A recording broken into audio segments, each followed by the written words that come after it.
Chapter 25. These are also the Proverbs of Solomon, which the men of Hezekiah king of Judah copied. It is the glory of God to conceal a thing, but the glory of kings is to search out a thing. As the heavens for height and the earth for depth, so the hearts and minds of kings are unsearchable. Take away the dross from the silver, and there shall come forth the material for a vessel for the silversmith to work up. Take away the wicked from before the king, and his throne will be established in righteousness, moral and spiritual rectitude in every area and relation.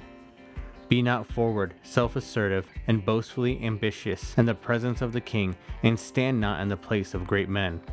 For better it is that it should be said to you, Come up here, than that you should be put lower in the presence of the prince, whose eyes have seen you. Rush not forth soon to quarrel before magistrates or elsewhere, lest you know not what to do in the end when your neighbor has put you to shame.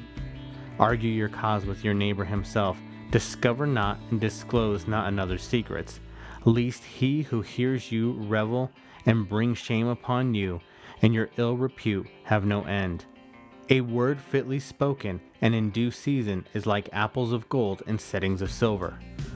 Like an earring or nose ring of gold, or an ornament of fine gold, is a wise reprover to an ear that listens and obeys.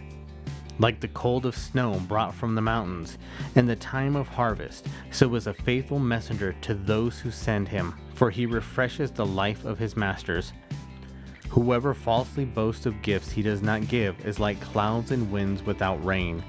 By long forbearance and calmness of spirit a judge or ruler is persuaded, and soft speech breaks down the most bone-like resistance. Have you found pleasure sweet like honey? Eat only as much as is sufficient for you, lest being filled with it, you vomit it. Let your foot seldom be in your neighbor's house, lest he become tired of you and hate you. A man who bears false witness against his neighbor is like a heavy sledgehammer, and a sword and a sharp arrow. Confidence in an unfaithful man in time of troubles is like a broken tooth or a foot out of joint. He who sings songs to a heavy heart is like him who lays off a garment in cold weather, and like vinegar upon soda. If your enemy is hungry, give him bread to eat, and if he is thirsty, give him water to drink. For in doing so, you will heap coals of fire upon his head, and the Lord will reward you. The north wind brings forth rain, so does a backbiting tongue bring forth an angry countenance. It is better to dwell in the corner of the housetop than to share a house with a disagreeing, quarrelsome, and scolding woman.